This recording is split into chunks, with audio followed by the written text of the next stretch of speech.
Click the automatic button and the machine starts running.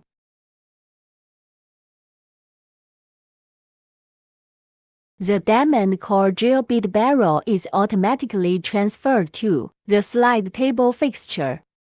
The high-frequency welding machine induction coil quickly generates heat to melt the copper welding wire and achieve seamless welding.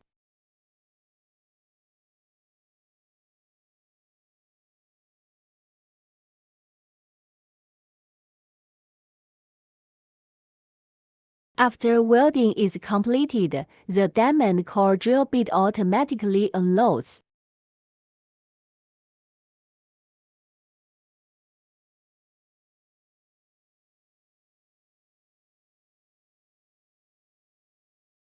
After welding is completed, we can see that the welding point is very flat and firm.